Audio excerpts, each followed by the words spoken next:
बिस्मिल्लाहिर्रहमानिर्रहीम। Today we going to discuss xenobiotics and oncogenesis. ये actually दो अलग टॉपिक है, लेकिन हम इनको एक साथ इसलिए पढ़ते हैं क्योंकि ज़ेनोबायोटिक्स ऐसे कंपाउंड्स होती हैं जिनकी डिटॉक्सिफिकेशन ज़रूरी होती है बॉडी के अंदर। इनकी कोई इंपॉर्टेंस नहीं होती बॉडी के अंदर, बस इनको डिटॉक्सीफाई करना होता है। लेकिन अगर इनकी डिटॉक्सिफिकेशन के मैकेनिज़्म के अंदर कहीं प्रॉब्लम आ जाता है कि जिसकी डेफिशिएंसी की वजह से, किसी भी वजह से, तो उसकी वजह से कैंसर हो जाता है बॉडी के अंदर, जिसको हम बोलते हैं ऑन्कोजेनेसिस। तो ज़ेनोबायोटिक्स क्या हैं? Compounds that are foreign to body and needs detoxification.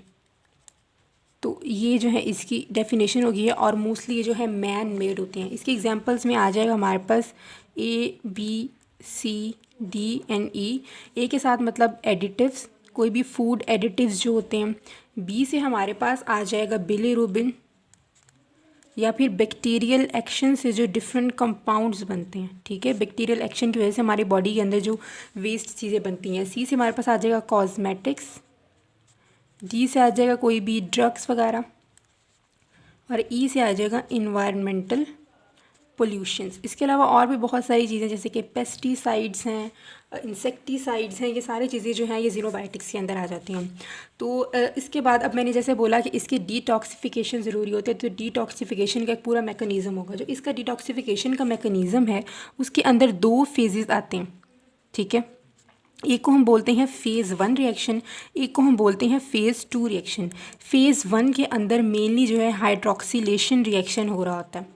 Hydroxyl यानी कि हम OH हाइड्रोक्सिल ग्रुप जो है, जो भी हमारे पास ज़ेनोबायोटिक है, कोई भी फॉरेन कंपाउंड है जिसको हमने डिटॉक्सीफाई करना है, उसके अंदर हाइड्रोक्सिल ग्रुप ऐड करते हैं।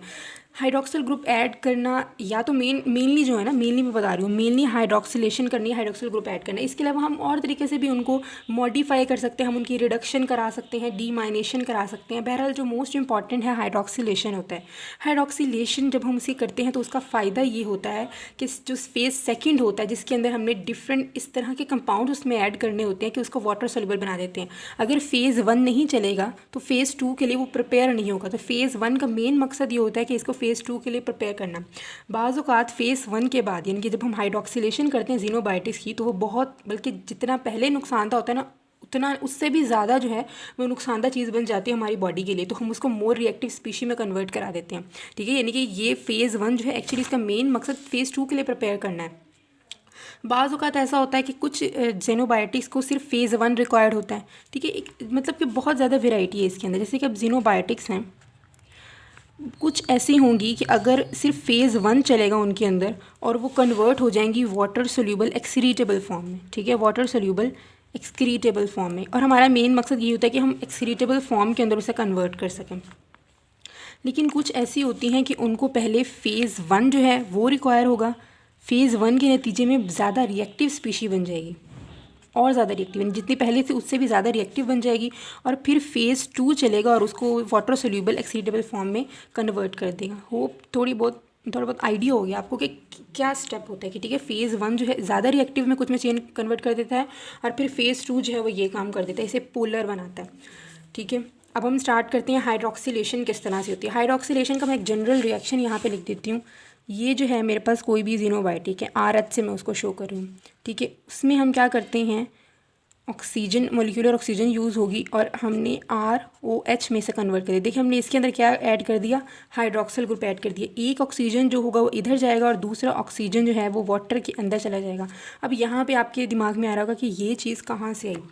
एक तो इसके एंजाइम्स यहाँ पे कौन सा यूज़ हुआ, यहाँ पे हमने यूज़ किया साइटोक्रोम P450, और वो भी इसकी रिड्यूस्ड फॉर्म। ठीक है, reduced form of cytochrome P450 यहाँ पे हमारे पास यूज़ होता है। ये P450 जो है ना, इसकी मैं एक्सप्लेनेशन थोड़ी देर में बताऊँगी। इसकी सारी कैरेक्टरिस्टिक हम डिस्कस करेंगे जो कि SQ में आते हैं।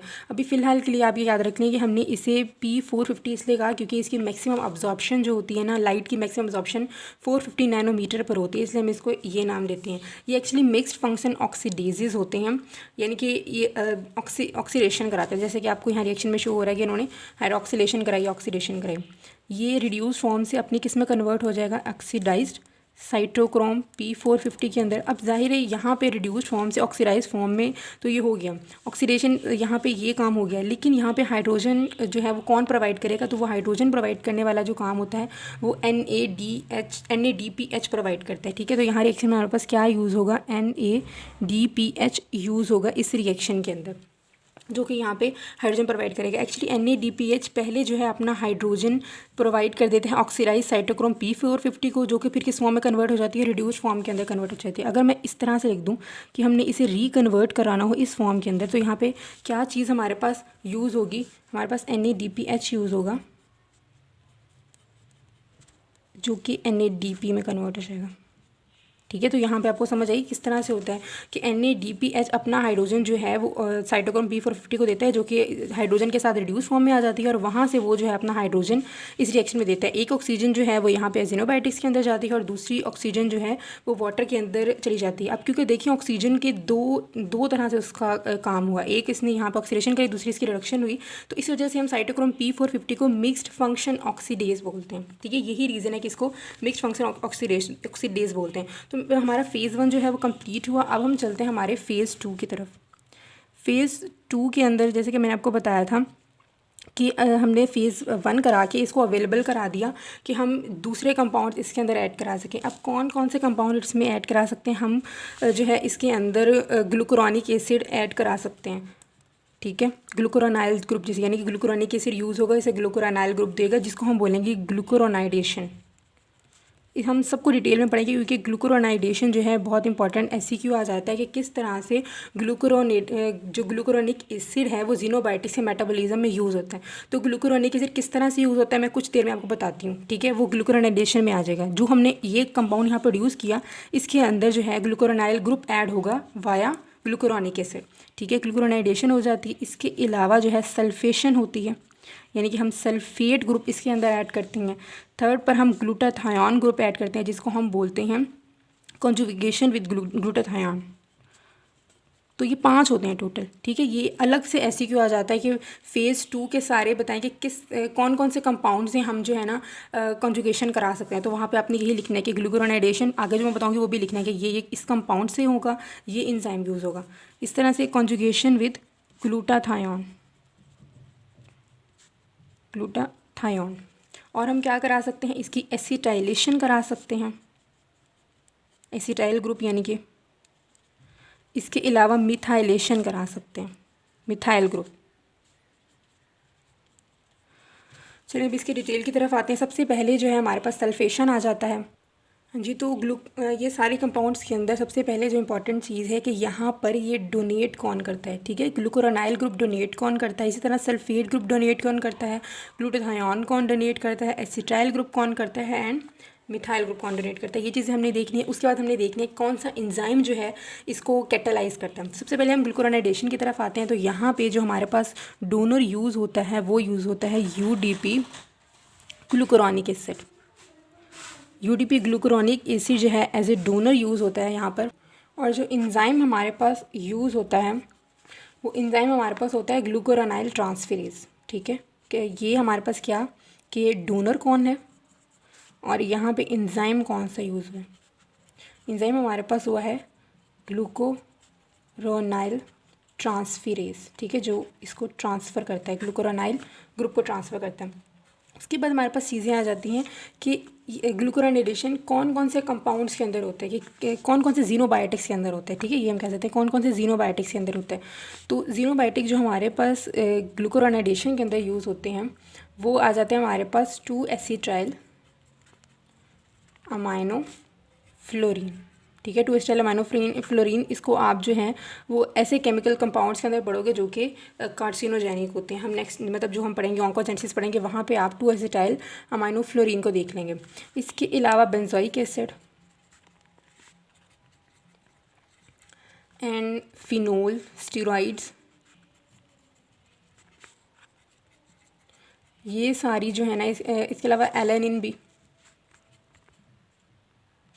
चलिए हम इनको छोड़ते हैं, हम एक इम्पॉर्टेंट कंपाउंड की बात करते हैं जो कि ट्रैंकुलाइजर्स, जो ड्रग्स वगैरह होती हैं, ट्रैंकुलाइजिंग ड्रग्स होती हैं वो यूज़ होती हैं। उसकी एग्जांपल में हमारे पास आ जाता है मेप्रोबामेट।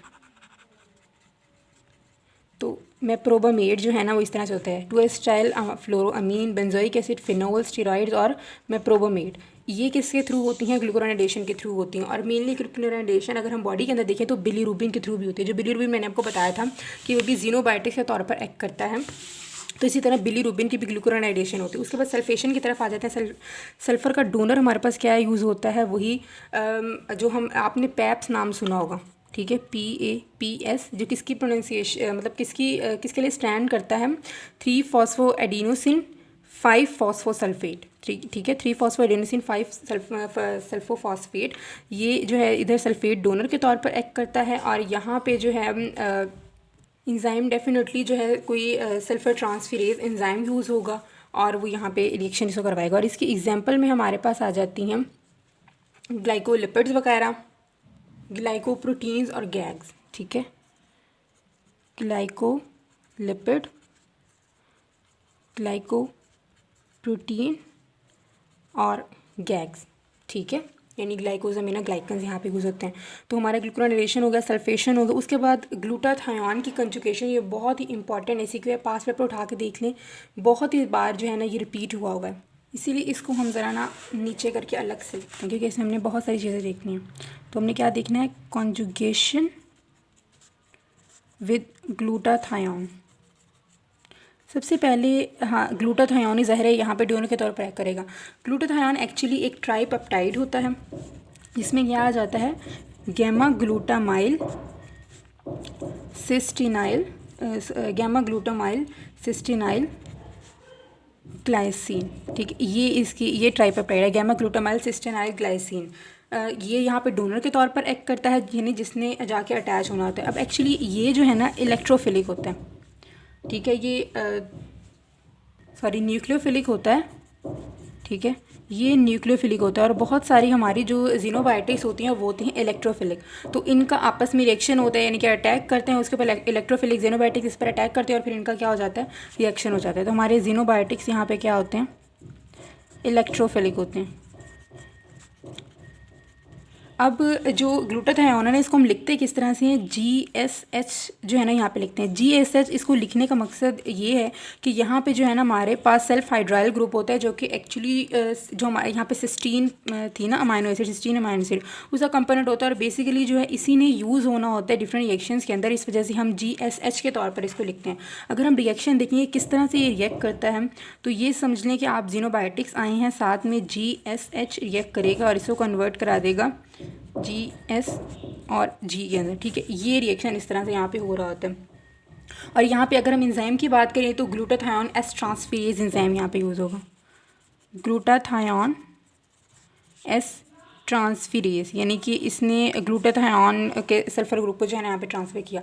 अब ये यानी कि पहले तो हमारे पास जनरल ये रिएक्शन होता है, लेकिन सिर्फ इसी पर जो है हमारी ये रिएक्शन कंप्लीट नहीं हो जाता, बल्कि क्या होता है इसकी फर्दर जो है आगे मेटाबॉलिज्म होता है। और ये जो हमें पता था ना कि यहाँ पे जो ग्लूटाथायोन यूज़ हुआ है, इसकी 3 अमाइनो एसिड इसमें है, ग्लूटामाइल भी है, यानी ग्लूटामिक एसिड भी है, सिस्टीन भी है और ग्लाइसिन भी है। हम क्या करते हैं, यहाँ से इसका ग्लूटामाइल और ग्लाइसिन ग्रुप निकाल लेते हैं, सिर्फ हमारे पास सिस्टीन रह जाता है, जो कि अपने SH ग्रुप से अटैच होता है जीनोबायोटिक्स के साथ, ठीक है। यानी कि हमारे पास सिर्फ क्या रह जाता है? मरकैप्ट्यूरिक एसिड। मरकैप्ट्यूरिक एसिड एक्चुअली क्या है? ये जो हमारे पास बच गया था ना L-एसिट्राइल सिस्टीन बच गया था, ठीक है। हम एक्चुअली जो यहाँ पे मैं बता रही हूँ ना कि इसमें मेटाबॉलिज्म किस तरह से होना है, कि हमने निकाल देना है यहाँ पर ग्लूटामाइल और सिस्टीन, ग्लूटामाइल और साथ में ग्लाइसिन वाले ग्रुप को, ठीक है। और हमने क्या ऐड कर देना है यहाँ पे? एसिटाइल कोए, ठीक है, एसिटाइल कोए हम इसके अंदर ऐड कर देंगे और जो है ग्लूटामाइल और ग्लाइसिन को इसके अंदर से निकाल देंगे। तो हमारे पास सिर्फ क्या बच जाएगा? L-एसिटाइल सिस्टीन बच जाएगा, जो हमारे पास ग्लूटाथायोन था, ठीक है। L-एसिटाइल सिस्टीन बचेगा क्योंकि एसिटाइल ग्रुप ऐड होगा साथ में सिस्टीन। तो L-एसिटाइल सिस्टीन अगर किसी जीनोबायोटिक्स के साथ रिएक्ट करते हैं तो उसको हम बोलते हैं मरकैप्ट्यूरिक एसिड, ठीक है। तो हम मरकैप्ट्यूरिक एसिड क्या करते हैं? एक डेरिवेटिव होता है L-एसिटाइल सिस्टीन का, डेरिवेटिव ऑफ L-एसिटाइल सिस्टीन, जो कि हमारे पास ग्लूटाथायोन से बचा था। तो ये इस तरह से इसका पूरा मेटाबॉलिज्म होता है। इसके अलावा यानी कि ग्लूटाथायोन का एक तो ये मेजर रिएक्शन है, इसके अलावा ये दूसरे रिएक्शन भी बॉडी के अंदर कराता है। मैं उनको भी मेंशन कर देती हूँ कौन कौन से। ये जो हमारे पास हाइड्रोजन पर ऑक्साइड की रिडक्शन भी यानी कि उसकी डीकम्पोजिशन करता है, ठीक है। हाइड्रोजन पर ऑक्साइड जो कि जो कि ऑक्सीडेंट है बॉडी के अंदर, उसकी क्या करा देता है, कंपोजिशन कराता है। इसके अलावा आपको पता है कि कुछ इंजाइम्स बॉडी के अंदर सिर्फ और सिर्फ अपनी रिड्यूस्ड फॉर्म के अंदर फंक्शन परफॉर्म करा सकते हैं, जैसे कि पायरुवेट डिहाइड्रोजिनेज है, यानी कि और भी बहुत सारे इंजाइम्स हैं जो कि सिर्फ रिड्यूस्ड फॉर्म के अंदर ही अपना फंक्शन परफॉर्म करा सकते हैं। तो ये क्या करा देता है, ये इंट्रासेलुलर रिडक्टेंट के तौर पर भी वर्क करता है और रिडक्शन करवाता है हमारे बहुत सारे इंजाइम्स की। इसके अलावा ये जो है हमारे अमाइनो एसिड के ट्रांसपोर्ट के अंदर भी यूज़ होता है, ठीक है, अमाइनो एसिड ट्रांसपोर्ट के अंदर। अब ये अमाइनो एसिड की ट्रांसपोर्ट किस तरह से करता है, यहाँ पे इसका रिएक्शन बता देती हूँ कि यहाँ पे हमारे पास अमाइनो एसिड आया, साथ में हमारे पास ग्लूटाथायोन आ गया, इनका रिएक्शन हुआ तो किसमें, इसका जो गैमा ग्लूटामाइल ग्रुप होता है ना, वो अटैच होता है अमाइनो एसिड के साथ, और साथ में हमारे पास आ जाता है सिस्टीनाइल ग्लाइसिन, ठीक है, सिस्टीनाइल ग्लाइसिन हमारे पास बच जाता है। तो ये gamma glutamyl amino acid membranes को क्रॉस कर सकता है और अंदर ट्रांसपोर्ट हो सकता है, और बाद में फिर क्या होता है, दोबारा यहाँ से गैमा ग्लूटामाइल ग्रुप निकलता है और इसके साथ रिएक्ट करके, यानी कि जब ट्रांसपोर्ट हो चुकी होती है तो दोबारा एक ग्लूटाथायोन बना देता है। यहाँ पे हमारे पास जो एंजाइम यूज़ होता है वो होता है गैमा ग्लूटामाइल ट्रांसफेरेज। खुद देखिए, जब गैमा ग्लूटामाइल को ट्रांसफ़र कर रहा है तो गैमा ग्लूटामाइल ट्रांसफेरेज इंजाइम यहाँ पे यूज़ होता है। अब ये जो गैमा ग्लूटामाइल ट्रांसफेरेज है, इसकी जो है क्लिनिकली इंपॉर्टेंट भी है। क्यों इंपॉर्टेंट है, क्योंकि ये जो इंजाइम होता है ये प्रेजेंट होता है हमारे बाइल डक्ट और रीनल ट्यूब्यूल्स की सेल मेम्ब्रेन के अंदर, ठीक है, उनकी सेल मेम्ब्रेन के अंदर प्रेजेंट होता है। और जो हमारे हिपैटोसाइट्स हैं उनके जो है ना एंडोप्लाज्मिक रेटिकुलम के अंदर प्रेजेंट होता है। तो यानी कि ऑलमोस्ट जो है सेल के अंदर प्रेजेंट होता है। लेकिन जब भी कोई डिजीज़ होती है, जैसे कि हिपैटोबिलियरी डिजीज़ हुई है, तो उसके अंदर ये हमारे ब्लड के अंदर लीक आउट हो जाता है और इससे हम डायग्नोस कर सकते हैं कि कोई भी हिपैटोबिलियरी डिजीज़ हो गई है, ठीक है। देखिए, हिपैटोसाइट और बिलियरी पेटस से इसका जो है ना कनेक्शन है। तो हिपैटोबिलियरी डिजीज़ के अंदर जो हम इसको ब्लड के अंदर डिटेक्ट कर सकते हैं और ये डायग्नोज होता है।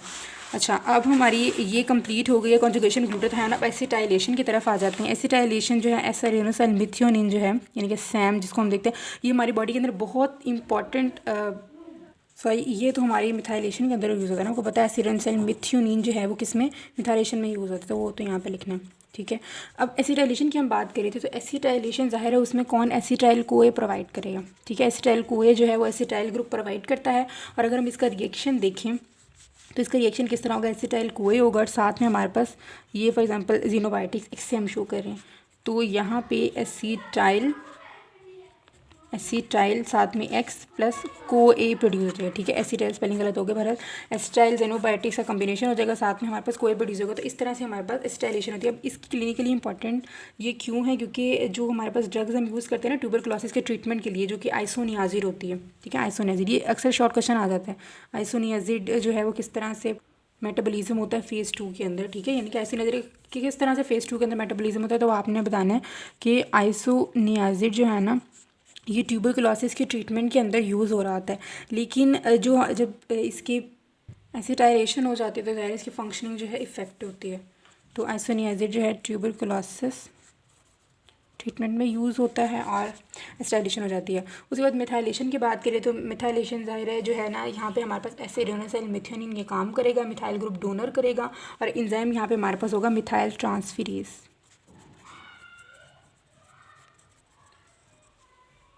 अच्छा, तो हमने ये तो देख लिया कि किस तरह से हम ज़ीनोबायोटिक्स की डिटॉक्सिफिकेशन करते हैं, लेकिन हमें ये तो पता होना चाहिए कि किस तरह से हमारे सेल को जो है डैमेज कराती है। ये एक्चुअली बुक की बाइंडिंग हुई है तो फोल्ड नहीं हो रही।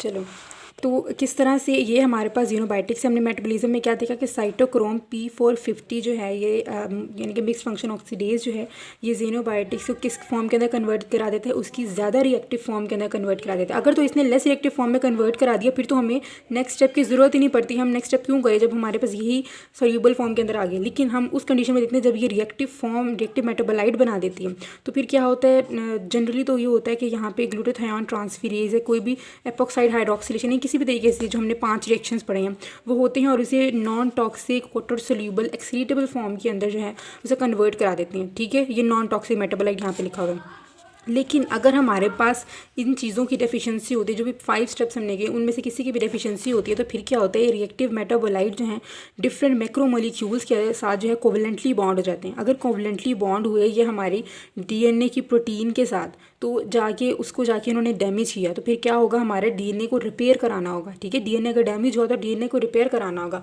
डीएनए का अगर रिपेयर कराना हो तो हमें एडीपी राइबोज यूनिट बहुत ज़्यादा अमाउंट के अंदर चाहिए होंगे, और एडीपी राइबोज जो होते हैं वो एनएडी हमें प्रोवाइड करते हैं। हम जितने ज़्यादा एडीपी राइबोज को यूज़ करेंगे, किसकी बात कर रही हूँ मैं, एडीपी राइबोज की, हम जितने ज़्यादा एडीपी राइबोज यूज़ करेंगे उतना ही ज़्यादा हमारे पास एनएडी की डेफिशिएंसी हो जाएगी। अगर हमारे पास एनएडी की डेफिशिएंसी होगी तो इनडायरेक्टली हमारे पास एटीपी की भी डेफिशिएंसी हो जाएगी। तो फिर क्या होगा, बॉडी के अंदर जब एनर्जी ही नहीं होगी तो हमारे पास क्या होगा, सेल डेथ, सेल इंजरी हो जाएगी। तो पहला इस तरह से वो इफेक्ट कॉज कराती है कि जो हमारे डीएनए रिपेयर मैकेनिज्म करवाना पड़ता है हमें, जिसकी वजह से ज़्यादा से ज़्यादा एडीपी राइबोज यूनिट यूज़ होते हैं, एनएडी का लेवल कम होता है और एटीपी का लेवल कम हो जाता है। या फिर वो ये कराते हैं, हमारे बॉडी के अंदर हेप्टिन जो है वो प्रोटीन्स पड़ी होती हैं। हेप्टिन क्या होता है, एक्चुअली इनका मोलिकुलर वेट जो है ना 55,000 से कम होता है, क्योंकि जिस चीज़ का 55,000 से वेट कम होगा वो एंटीजन के तौर पर एक्ट नहीं कर सकता होगा। लेकिन फिर क्या होता है, ये कंपाउंड जब हेप्टिन के साथ रिएक्ट करते हैं, इसके साथ अटैच हो जाते हैं, तो इसका मोलिकुलर वेट 55,000 तक पहुँच जाता है। जब 55,000 तक उसका वेट पहुँच जाता है तो फिर वो एंटीजन के तौर पर काम करना शुरू कर देती है और एंटीबॉडी की प्रोडक्शन करा देती है। जब एंटीबॉडी की प्रोडक्शन होगी तो ये ऑटो इम्यून डिजीज़ कॉज करवा देगी, जिसकी वजह से क्या हो जाएगा, सेल इंजरी हो जाएगी। उसके बाद हम नेक्स्ट की तरफ चलते हैं कि ये जो है जब हमारे डीएनए मैसेंजर आरएनए के साथ जाकर अटैच होते हैं तो वहाँ पे ये चेंजेस ले आते हैं और म्यूटेशन कॉज करवा देते हैं। देखिए, म्यूटेशन यहाँ पर भी हुई थी जब वो डीएनए के साथ जाकर अटैच हुई थी, लेकिन म्यूटेशन इस तरह की थी, इतनी ज़्यादा नहीं थी कि जो है ना मतलब कि बिल्कुल ही वो कैंसर काज करा दे, वो इतनी थी कि उसका रिपेयर हो सके। ठीक है, यहाँ पर रिपेयर हुआ था तो उसकी वजह से ये प्रॉब्लम हुई थी, लेकिन यहाँ पे है म्यूटेशन बहुत ज़्यादा हो गया, जिसकी वजह से अब नॉर्मल जो है सेल ग्रोथ हो जाएगी, सेल प्रोलिफरेट करेगा, जिसको हम क्या कहेंगे, कैंसर की प्रोडक्शन हो गई है। ओके, तो जैसे मैंने आपको बोला था कि हम जो है साइटोक्रोम P450 की कुछ प्रॉपर्टीज़ को देखेंगे, जो कि बहुत इंपॉर्टेंट क्वेश्चन आते हैं। मैं यहीं से बुक से ही आपको दिखा रही हूँ क्योंकि लिखने में बहुत टाइम लग जाएगा, और बहुत सारे बच्चे जो हैं वो एंड में ही करते हैं, जब प्रॉफ आने वाला होता है, एग्जाम्स होने वाले होते हैं, तभी इसको पढ़ते हैं, इसलिए उनका टाइम बहुत इंपॉर्टेंट है, उसको वेस्ट नहीं करते। सबसे पहले इसकी प्रॉपर्टीज़ के अंदर क्या आ जाता है, हीम प्रोटीन्स होती हैं, यानी कि सबसे पहली बात तो ये कि हीम प्रोटीन होती हैं, इसकी लोकेशन हीम प्रोटीन्स होती हैं। दूसरे नंबर पर इनका मोलिकुलर वेट जो होता है 55 किलो डेका होता है। ठीक है, ये जनरल प्रॉपर्टीज़ है, हीम प्रोटीन्स है, 55 किलो डेका इनका जो है वेट होता है। थर्ड नंबर पे इसकी लोकेशन की बात करते हैं तो इसकी लोकेशन जो है मेजरली लीवर के अंदर होती है। लीवर मतलब हाईएस्ट अमाउंट जो है इनकी लीवर के अंदर होती है। इसके अलावा जो है ये इंटेस्टाइन, ब्रेन और लंग्स के अंदर भी प्रेजेंट होते हैं। उसके बाद हम आ जाते हैं कि अगर ये तो टिश्यू के लेवल पर इस तरह से, अगर हम सब सेलुलर लेवल पर देखें तो ये स्मूथ एंडोप्लाज्मिक रेटिकुलम के अंदर ज़्यादा होते हैं, और उसके बाद ये प्रेजेंट होते हैं माइटोकॉन्ड्रिया के अंदर। उसके बाद हम आ जाते हैं कि इसके फंक्शंस की तरफ। तो फंक्शंस तो आपने पहले ही देख लिया कि फ़ेज़ 1 रिएक्शन था जो हमारे पास ज़ीनोबायोटिक्स के मेटाबॉलिज्म का, उसके अंदर ये मेजरली यूज़ होता है। और इसके अलावा इसके जो मेटाबॉलिज्म ना सिर्फ ये फ़ेज़ 1 के अंदर यूज़ होता है बल्कि डिफरेंट एंडोजीनस कंपाउंड्स को भी बनाता है, जैसे कि स्टेरॉइडोजेनिक भी हम इसको बोल सकते हैं। स्टेरॉइड हार्मोन के सिंथेसिस के अंदर भी हमारे पास ये यूज़ हो रहा होता है। उसके बाद जो इसके हाइड्रोक्सिलेटेड कंपाउंड हैं, जैसे मैंने को बताया था कि कुछ जो होते हैं उसके अंदर फ़ेज़ 1 से गुजारा चल जाता है, उसको एक्सक्रीटेबल फॉर्म के अंदर कन्वर्ट करा देते हैं। तो ये बात इन्होंने ये कर दी कि ये जो है ना ज़्यादा वाटर सोल्यूबल होते हैं as compare to lipophilic substrate जो कि पहले था हमारे पास। लेकिन कुछ के अंदर क्या होते हैं, इसके प्रोडक्ट्स जो हैं म्यूटाजेनिक एंड कार्सिनोजेनिक होते हैं। ठीक है, कि बारी बारी मैं आपको बता रही हूँ। सबसे पहले हमने क्या देखा, ये हीम प्रोटीन्स होती हैं। उसके बाद हमने देखा 55 किलो डेका इनका वेट होता है। हमने इसकी लोकेशन देखी, लीवर के अंदर होती है मेजरली, और बाद में इंटेस्टाइन, ब्रेन एंड लंग्स के अंदर होता है। सबसे लेवल पर अगर हमने देखी तो स्मूथ एंडोप्लाज्मिक रेटिकुलम के अंदर मेजरली, और फिर माइटोकॉन्ड्रिया के अंदर भी होती है। माइटोकॉन्ड्रिया के अंदर स्टेरॉइडोजेनिक होती है। उसके बाद हमने ये देखा कि ये जो फ़ेज़ 1 रिएक्शंस के अंदर यूज़ होता है, ठीक है, मेटाबॉलिज्म ऑफ ज़ीनोबायोटिक्स के अंदर, और कुछ जो है एंडोजीनस कंपाउंड की सिंथेसिस भी कराता है। फिर हमने देखा कि कुछ के अंदर तो ये पहले में इसे फैसिलिटेटेड एक्सक्रीटेबल फॉर्म के अंदर कन्वर्ट करा देता है, और कुछ के अंदर क्या होता है ये और बल्कि एक्टिव फॉर्म यानी कि म्यूटाजेनिक और कार्सिनोजेनिक इसको बना देता है। उसके बाद जो है हम इन चीज़ों की तरफ आ जाते हैं। कि इसकी करेक्टरिस्टिक वगैरह क्या हैं, जैसे कि इसकी जो सबस्ट्रेट अवेलेबल यानी कि जो स्पेसिफिसिटी है ना, सबस्ट्रेट स्पेसिफिसिटी बहुत ज़्यादा ब्रॉड रेंज है। ब्रॉड रेंज का क्या मतलब है कि एक जो ज़ीनोबायोटिक्स है वो बहुत ज़्यादा सबस्ट्रेट्स के ऊपर एक्ट कर सकता है। अगर बहुत ज़्यादा सबस्ट्रेट पर एक्ट करेगा तो डेफिनेटली यहाँ पे ओवरलैपिंग है। फॉर एग्जांपल एक ये था सबस्ट्रेट ए था, एक बी था, एक सी था। अब यहाँ पे एक ज़ीनोबायोटिक्स है जो इन तीनों के ऊपर जो है रिएक्ट करता है, और एक दूसरा ज़ीनोबायोटिक है यानी कि ज़ीनोबायोटिक 1 है, दूसरा ज़ीनोबायोटिक है वो इसके ऊपर भी एक्ट करता है, इसके ऊपर भी एक्ट करता है, और साथ में एक और कंपाउंड डी हमारे पास उसके ऊपर भी एक्ट करते हैं। तो यहाँ पे हमारे पास क्या हो रही है, ओवरलैपिंग हो रही है कि एक सबस्ट्रेट के लिए हमारे पास एक से ज़्यादा ज़ीनोबायोटिक्स हैं, जो कि बहुत अच्छी बात है कि हमारे जो कंपाउंड्स हैं वो जल्दी से उसे डिटॉक्सीफाई कर देते हैं। सॉरी P450 की यहाँ बात हो रही है ना, कि P450 जो हैं वो इस तरह से करते हैं। सॉरी रियली सॉरी, इस तो आपका कंसेप्ट ख़राब हो रहा था। बहरहाल P450 जो है वो इस तरह से उनकी ओवरलैपिंग हो जाती है। ये हमारे पास ज़ीनोबायोटिक्स हैं जिन पर P450 रिएक्ट कर रहा है, कि ये वाला P450 जो है इन पर रिएक्ट कर रहा है, ये दूसरे वाला इन पर रिएक्ट कर रहा है, तो यहाँ पे ओवरलैपिंग हो रही है ज़ीनोबायोटिक्स से डिटॉक्सिफिकेशन के लिए। इसके अलावा ये एक्सट्रीमली वर्जिटाइल कैटलिस्ट है, ठीक है, यानी कि इसकी 60 टाइप, ये जैसे कि यहाँ पर बात हुई कि 60 टाइप्स और रिएक्शन को भी ये कैटलाइज करा सकता है। बहुत ज़्यादा वाइड इसकी स्पेसिफिसिटी है। इसके अलावा कि कुछ जो ड्रग्स वगैरह होती हैं वो क्या कराती हैं, इनको इंडक्शन करा देती हैं। फॉर एग्जांपल वो कैसे इनको कैसे इंड्यूस कराती हैं, वो एंडोप्लाज्मिक रेटिकुलम को जाकर उसकी हाइपरट्रॉफी करा देती हैं, ठीक है, एंडोप्लाज्मिक रेटिकुलम पर जाकर उनकी हाइपरट्रॉफी करा देती हैं, जिसकी वजह से वहाँ से एंडोप्लाज्मिक रेटिकुलम से पेरोक्सीडेज यानी कि P450 जो है ज़्यादा अमाउंट के अंदर रिलीज़ होते हैं। इसके अलावा कुछ जो है इनहिबिट हो जाते हैं वेरियस ड्रग्स से, यानी कि मुख्तलिफ ड्रग्स जो है उनको इनहिबिट करती हैं, जो कि ड्रग इंटरेक्शन का एक सोर्स है, ठीक है। ड्रग्स जो है वो डिफरेंट जो है वहाँ पे काम करा देती हैं, कोई ड्रग्स जो है इसको इनहिबिट करती हैं, कोई इंड्यूस करती हैं, ये ड्रग्स इंटरेक्शन होते हैं। इसके अलावा यहाँ पे जेनेटिक पॉलीमॉर्फिज्म भी एग्जिस्ट करती है। जेनेटिक पॉलीमॉर्फिज्म का क्या मतलब कि इस जीन्स के डिफरेंट अलील्स प्रेजेंट होते हैं। यहाँ पे इसके दो टाइप्स के अलील हैं, एक वाइल्ड टाइप है, दूसरा नल टाइप है। अगर देखें एक्चुअली अगर हम एक एग्जांपल मैं आपको बताती हूँ, ठीक है, हमारे पास ये एग्जांपल आ जाती है साइटोक्रोम P2A6। अच्छा, ये जो हमारे पास साइटोक्रोम है ना, ये CY तो साइटोक्रोम से है, P जो है पिगमेंटेशन के लिए यहाँ पे, ठीक है, 2 जो है यहाँ पे फैमिली है, फैमिली 2 से बिलोंग करता है, A जो है यहाँ पे सब फैमिली है, और 6 मतलब है कि सब फैमिली A का 6th वाला ये मेंबर है, ठीक है। ये नेमिंग इस हिसाब से है CYP2A6। तो अगर मैं CYP2A6 के एग्जाम्पल लूँ पॉलीमॉर्फिज्म के लिए, तो CYP2A6 जनरली क्या करती है, हमारी निकोटीन को कन्वर्ट करा देती है कोनिटीन के अंदर, ठीक है। जैसे निकोटीन कोनिटीन में कन्वर्ट होगी, बॉडी में निकोटीन का लेवल क्या हो जाएगा, कम हो जाएगा। निकोटीन आपको पता है कि सिगरेट स्मोकर्स मतलब सिगरेट जो पीते हैं तो उनके अंदर उनको आदत होती है निकोटीन के लेवल की हाई की। तो ऐसे जो यूज़र्स होते हैं जिनके अंदर जो एक्टिव होती है CYP2A6, वो उनमें वो ज़्यादा टोबैको डिपेंडेंट स्मोकर बन जाते हैं, ठीक है, उनको जल्दी आदत लग जाती है स्मोकिंग की। लेकिन ऐसे पर्सन जहाँ पर जो है इसके लिए जीन, जैसे मैंने बताया एक वाइल्ड टाइप की जीन होती है, दूसरी नल, अगर उसके अंदर दोनों नल अलील्स होंगे तो फिर क्या होगा, उसके अंदर CYP2A6 नहीं बनेगा और निकोटीन का लेवल हाई होगा, और वो उन्हें सिगरेट पीने का दोबारा से दिल नहीं करेगा, वो निकोटीन टोबैको डिपेंडेंट स्मोकर्स नहीं बनेंगे, ठीक है। तो ये आई होप समझ आएगा, ये पॉलीमॉर्फिज्म का कंसेप्ट था। और उसके अलावा हमारे पास क्या रह गया है, इसके बाद हम इसके अंदर वो ये कहते हैं कि different drugs different tissue damage, जैसे कि सिरहोसिस हो गया, लीवर का डैमेज हो गया है, तो वहाँ पे इसका मेटाबॉलिज्म बहुत ज़्यादा इफेक्ट होता है। ज़ाहिर है वहाँ से ही ये प्रोड्यूस होती हैं, तो उनका मेटाबॉलिज्म बहुत ज़्यादा इफेक्टेड हो जाता है। इसके अलावा P450 की जो है ना प्रोफाइल अगर पेशेंट के अंदर देख ली जाए, तो वहाँ पे यानी कि P450 अगर स्पेसिफिसिटी हर पर्सन के अंदर हमें नज़र आ जाए ना कि किसके अंदर कौन सा P450 कितने लेवल का प्रेजेंट है, तो वहाँ पर हम ड्रग्स की इंडिविजुअलाइजेशन करा सकते हैं कि इस पर्सन को ड्रग का इतना अमाउंट जो है वो देना चाहिए, ठीक है। यानी कि ड्रग थेरेपी जो है हमारी इंप्रूव हो सकती है क्योंकि हम इंडिविजुअलाइजेशन करा सकते हैं उसके अंदर। तो यहाँ पे हमारी प्रैक्टिस कंप्लीट हुई, ज़ीनोबायोटिक्स पे हमारा कंप्लीट हुआ। नेक्स्ट वीडियो के अंदर जो है हम जो है ऑन्कोजेनेसिस को स्टार्ट करेंगे। Thank you.